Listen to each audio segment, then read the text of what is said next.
Hello dear students, how are you? পড়াশোনা কেমন চলতেছে তোমাদের? দেখো, আজকে আমরা তোমাদের যেটা পড়াবো সেটা হচ্ছে কি ট্যাগ কোয়েশ্চেন। এখন ট্যাগ জিনিসটা কি এটাকে বুঝতে হবে। হ্যাঁ, tag means to add something. এর আবার অর্থ কি? এটা হচ্ছে জুড়ে দেওয়া।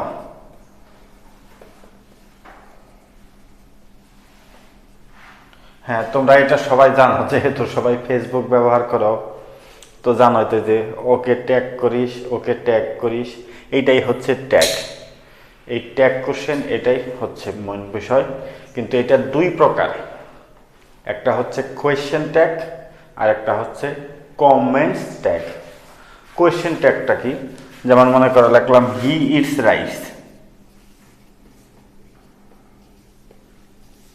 তাহলে এটা নেগেটিভ স্টেটমেন্ট দিয়ে করতে হয় ডাজেন্ট হি। আবার কমেন্ট ট্যাগ জিনিসটা কি? হি ইটস রাইস, এটাই দেখো ডাজ হি,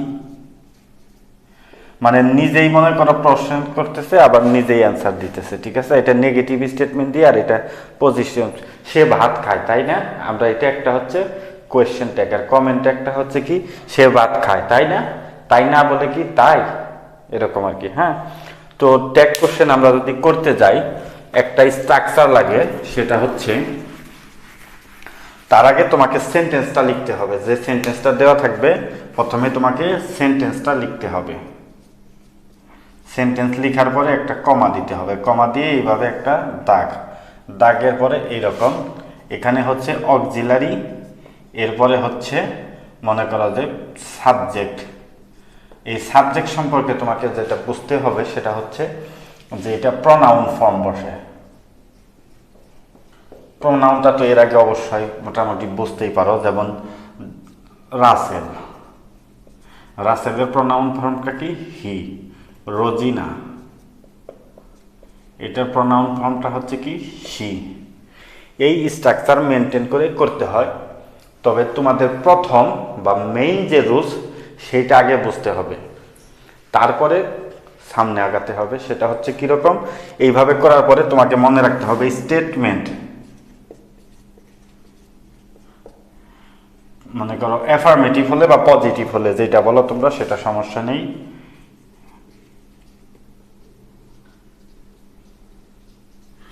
অ্যাফার্মেটিভ হলে মনে করো অক্সিলারির পরে, মানে তাহলে ট্যাগটা হয়ে যাবে নেগেটিভ। হ্যাঁ, আবার স্টেটমেন্ট যদি নেগেটিভ হয়, তখন এখানে হয়ে যাবে অ্যাফার্মেটিভ। এই জিনিসটা তোমাদেরকে ভালো করে বুঝতে হবে এই স্ট্রাকচার অনুসারে। যেমন দেখো, তোমাদেরকে এর আগে যখন অ্যাসার্টিভ টু ইন্ট্রোগেটিভ সেন্টেন্স করানো হয়েছে অথবা অ্যাফার্মেটিভ টু নেগেটিভ করানো হয়েছে, তখন কিন্তু তোমাকে বলছি যে এরকমভাবে যে প্রেজেন্ট ইনডিফিনিট টেন্সে ভার্ব ওয়ান হলে অক্সিলারি ভার্ব আনতে হয় ডু অথবা ডাস। আবার এটাও বলছিলাম পাস্ট ইনডিফিনিটে অক্সিলারি ভার্ব আনতে হয় হচ্ছে ডিড। এইটাই হচ্ছে আমাদের প্রাথমিক নিয়ম। হ্যাঁ, তারপরে হচ্ছে আমাদের সামনে আগানোর সময়। তো এইভাবে লিখি। মেন কথা হচ্ছে যে সেন্টেন্স যেটা দেওয়া থাকবে সেটা যদি অ্যাসার্টিভ সেন্টেন্স হয় বা অ্যাফার্মেটিভ সেন্টেন্স হয়, তাহলে আমাকে মানে ট্যাগ কোশ্চেন করতে হবে নেগেটিভ ফরম্যাটে। আবার সেন্টেন্স যদি নেগেটিভ হয়, তাহলে আমাকে ট্যাগ করতে হবে বা অক্সিলারি ভার্ব দিতে হবে হচ্ছে মানে অ্যাফার্মেটিভ ফর্মে। যেমন দেখো, এটাই লিখলাম হি প্লেইস ফুটবল। তাহলে দেখো সাবজেক্ট ভার্ব এক্সটেনশন, তাই না? এখন এইভাবে দিব। এখন দেওয়ার পরে দেখো এখানে মনে করো যে হি না দিয়ে আমি একটা নাম দিই, তাহলে হবে, তাহলে কি হবে বুঝতে পারবো যে প্রনাউন ফর্ম বসাইতে হয়। মনে করো দিলাম রাসেল, তাহলে প্রথমে কি হয়? অক্সিলারি।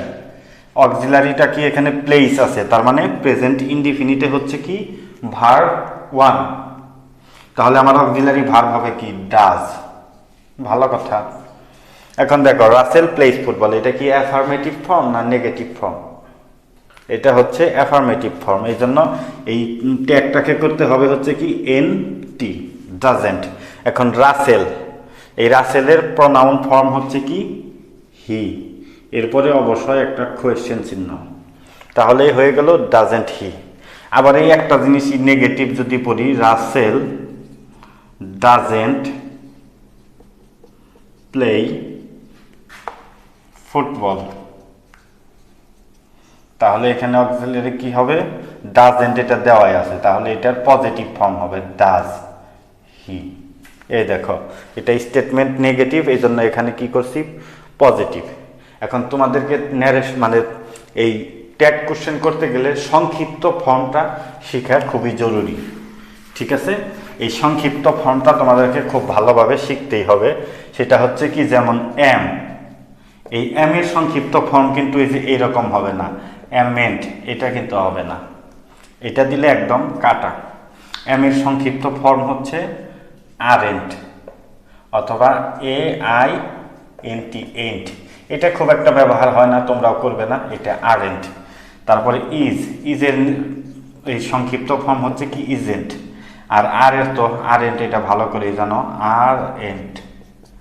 দেখো এম ইজ আর, তারপরে ডু, তাহলে কি হবে ডোন্ট।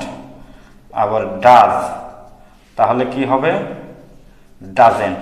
আবার হচ্ছে ডিড, তাহলে হবে ডিডেন্ট। এইবার দেখো এম ইজ আর, তারপরে হ্যাভ হ্যাজ, তাহলে কি হ্যাভ থাকলে হ্যাভেন্ট, হ্যাজ থাকলে হ্যাজেন্ট। এগুলো তোমরা জানো, জাস্ট আমরা ডিসকাস করতেছি হ্যাভেন্ট। তারপরে মনে করো যে এরপরে কি আছে, was were, was were, wasn't, were থাকলে কি হবে ওয়ারেন্ট, ওয়াজ ওয়ার। তারপরে হ্যাড, তাহলে হবে কি হ্যাডেন্ট। আবার দেখো শ্যাল, এই শ্যালের কিন্তু আবার শ্যালেন্ট হবে না, শ্যালের হচ্ছে গিয়ে শ্যান্ট। আবার উইল, উইলের নেগেটিভ ফর্ম হচ্ছে অন্ট। এই আবার দেখো এগুলা তোমরা মোটামুটি পারো, ক্যান থাকলে ক্যান্ট, খুড থাকলে কুডেন্ট, শুড থাকলে শুডেন্ট। এই জিনিসগুলো তোমরা অবশ্যই পারো। তারপরে আমি ডিসকাস করে লিখে মোটামুটি লিখে দিলাম, যাতে তোমরা বুঝতে পারো যে এই ধারায় তোমাদেরকে করতে হবে, ঠিক আছে?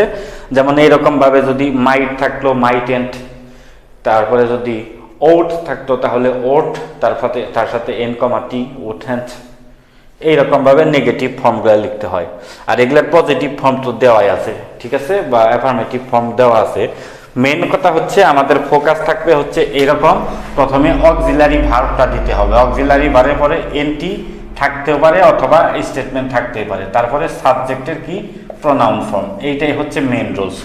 এই মেন রুলসে যাওয়ার পরে কি, সেন্টেন্সটা যদি অ্যাফার্মেটিভ থাকে তাহলে ট্যাগ করতে যাতে হবে হচ্ছে কি নেগেটিভ ফর্মে, আবার সেন্টেন্সটা যদি নেগেটিভ থাকে তাহলে অ্যাফার্মেটিভ ফর্মে। আর প্রথম যে রুলস আমরা দিয়েছি সেটা হচ্ছে কি, প্রেজেন্ট ইনডিফিনিটে যদি ভার্বের প্রেজেন্ট ফর্ম দিয়ে থাকে তাহলে অক্সিলারি হবে ডো অথবা ডাস, আর পাস্ট ইনডিফিনিটে হলে কি ডিড। আর অন্য সকল টেন্সে দেখবা যে অক্সিলারি ভার্ব সেগুলো থাকবেই, ঠিক আছে? এই হচ্ছে বিষয়। তো আমাদের পরবর্তী যে বিষয়, শুধু এইভাবে করলেই যে হবে তা না, কিছু কিছু রুলস আছে যেটা মেনটেন করলে ট্যাগ কোশ্চেনে একদম ক্লিয়ার। এটা খুবই সহজ একটা পার্ট, এখানে 5-এ 5 পাওয়াই সম্ভব। তো কিছু রুলস আছে, আমরা অল্প কয়েকটা রুলস দিয়ে এগুলো করাবো। তো আমাদের বোর্ডে লিখলে তো সময় নষ্ট হয়, এই জন্য আমরা মনে করো যে ভিডিওটা একটু পজ থাকবে, তারপরে আবার লিখতেছি আমরা। ওকে, দেখো এখানে কি লিখছি, nobody, no one, everybody, somebody, everyone, someone. তাহলে তোমাদের কাছে কিন্তু একটু এলোমেলো লাগতেছে যে কি এগুলা কি লিখতেছে। আসলে এইগুলা থাকলে এইগুলার প্রনাউন ফর্ম হয় হচ্ছে দে, ওকে? আর ভার্বটাকে করতে হবে হচ্ছে প্লুরাল।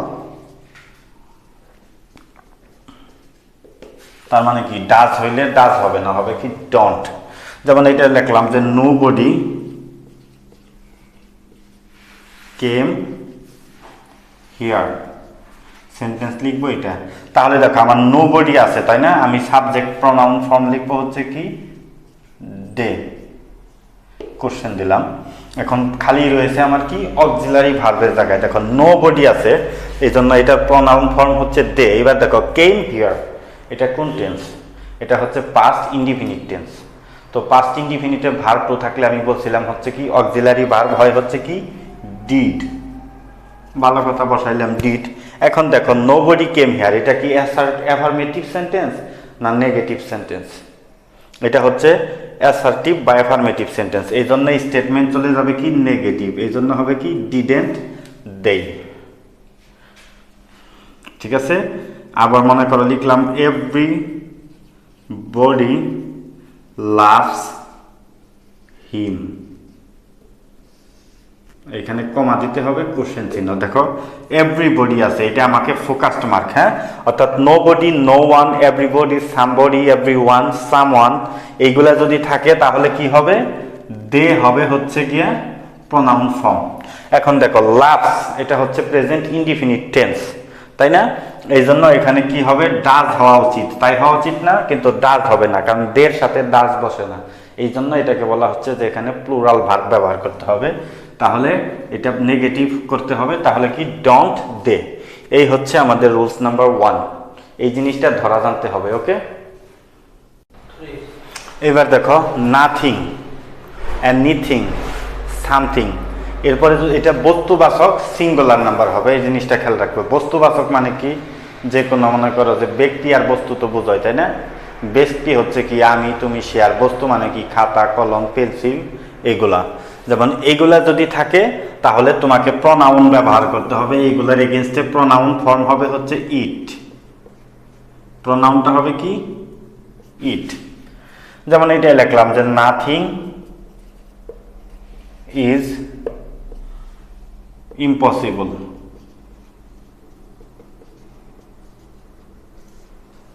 তাহলে দেখো নাথিং কথাটা আছে এই জন্য আমি লিখব হচ্ছে কি ইট প্রোনাউন, অক্সিলারি জায়গায় আছে হচ্ছে ইজ। এখন দেখো তো স্টেটমেন্টটা কি অ্যাফার্মেটিভ স্টেটমেন্ট নাকি নেগেটিভ স্টেটমেন্ট, এই যে নাথিং দেখে বুঝে নিতে হবে যে এটা হচ্ছে নেগেটিভ স্টেটমেন্ট, কাজেই এখানে পজিটিভ স্টেটমেন্ট বসাইতে হবে, এই জন্য হবে কি ইজ ইট কোশ্চেন চিহ্ন। আবার মনে করা যে লিখলাম যে something is better than nothing, something is better than nothing, তাহলে দেখো সামথিং আছে এটার জন্য আমার প্রোনাউন ফর্ম হবে কি ইট। এবার দেখো something is better than nothing, এখানে ফোকাস হবে কি সামথিং ইজ, তার মানে স্টেটমেন্টটা হচ্ছে কি পজিটিভ বা অ্যাফার্মেটিভ, তাহলে আমার নেগেটিভ স্টেটমেন্ট দিতে হবে, অক্সিলারি ভার্ব এখানে আছে এই জন্য হবে ইজন্ট ইট। ওকে,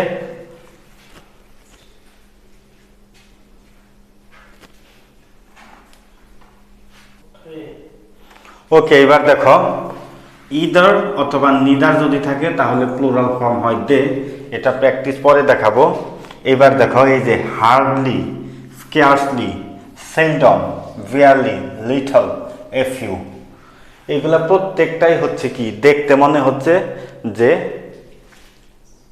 মানে অ্যাফার্মেটিভ স্টেটমেন্ট, কিন্তু না, এগুলোর অর্থ হচ্ছে নেগেটিভ স্টেটমেন্ট।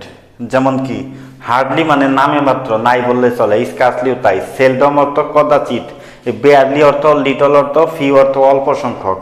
ঠিক আছে, তো এই ধরনের ক্ষেত্রে তোমাকে খেয়াল করতে হবে যে মনে করো অ্যাফার্মেটিভ স্টেটমেন্ট বসে।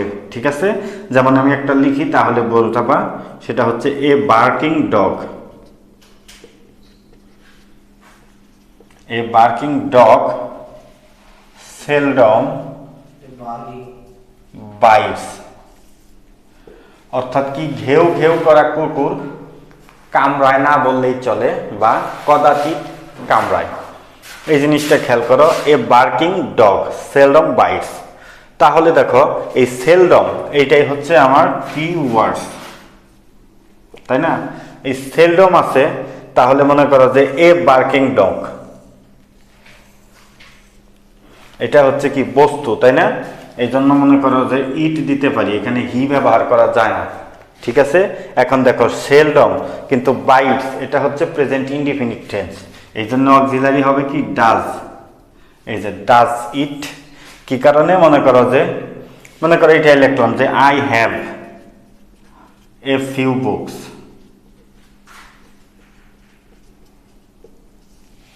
তাহলে দেখো এখানে এমন কোনো কথা নেই যেটা দিয়ে বোঝা যাবে হচ্ছে নেগেটিভ, কিন্তু এই যে এ ফিউ এটা দিয়ে বোঝা যাবে, এই জন্য এখানে অক্সিলারি ভার্ব আছে কি হ্যাভ, আর হচ্ছে কি আই। হ্যাভ আই, এরকম না যে হ্যাভেন্ট আই, এই জিনিসটা খেয়াল করতে হবে। ঠিক আছে, মনে করো যে আইদার করিম নর রহিম ডু দা ওয়ার্ক, তাহলে কি হবে? দো দে। আইদার নাইদার আছে, এই যে দে বসতে হবে, এই জিনিসটা আশা করি বুঝতে পেরেছ। এরপরে যেটা আমরা বোঝাবো সেটা হচ্ছে কি, ওকে দেখো এবার the mother, the father, the boy, এই তিনটা দিয়েই বোঝাই, বাকিগুলো বুঝতে পারবা।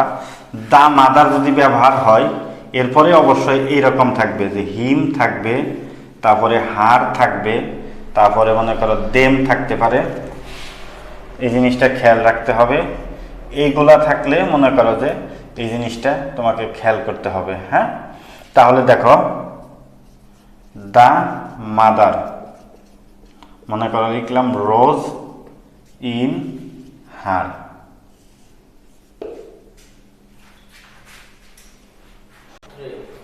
তাহলে দেখো দা মাদার রোজ ইন হার, এটার অর্থ দাঁড়াবে হচ্ছে কি মাতৃত্ব তার মধ্যে জেগে উঠলো।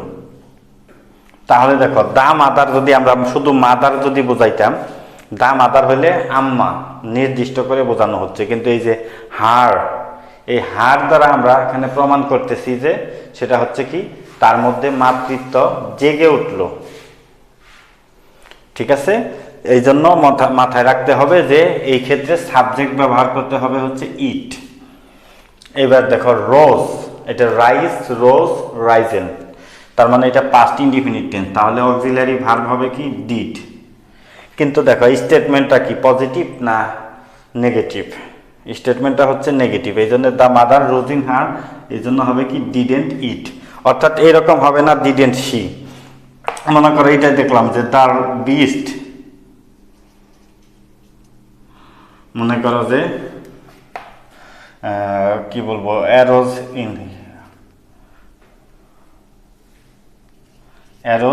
ইন হিম, এই যে দেখো দ্য বিস্ট মানে বসাবে হচ্ছে পশুত্ব, আর এই যে হিম আছে এই জন্য হবে কি ইট, আর হচ্ছে অ্যারোজ পাস্ট ইনডিফিনিট টেন্স, এই জন্য হবে কি ডিডেন্ট ইট। এই জিনিসটা তোমাকে বুঝতে হবে। হ্যাঁ, আবার আরেকটা জিনিস তোমরা বোঝো, সেটা হচ্ছে কি অ্যাডজেক্টিভের পূর্বে যদি দি বসে তাহলে কি হয়, ভার্বটা প্লুরাল হবে। যেমন এটা লিখলাম যে দা পুর, এই দা পুর এখানে ইজ ব্যবহার করতে পারবে না, আর ব্যবহার করতে হবে, এই জিনিসটা মাথায় রাখতে হবে। আর একটা জিনিস সেটা হচ্ছে কি এই যে ডেয়ার, তারপরে বা ডেয়ার নট, এইগুলো যদি থাকে দেখো এটা যখন একা একা থাকবে তখন ধরে নিবা যে এটাই অক্সিলারি ভার্ব, কিন্তু এরটার পরে যদি কোনো ভার্ব থাকে, ঠিক আছে, তখন ধরে নিতে হবে যে ওই ডেয়ারটা অক্সিলারি ভার্ব। আর সরি আমি একটু ভুল বলছি, এইখানে শুধু ডেয়ার থাকলে বুঝতে হবে এটা হচ্ছে মেইন ভার্ব। যেমন মনে করো যে হি ডেয়ার্স,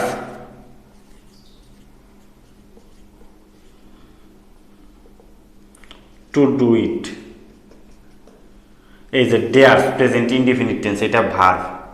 ঠিক আছে, তারপরে আবার লিখলাম যে হি ডেয়ার্স, মনে করো এটাই লিখলাম হি নিড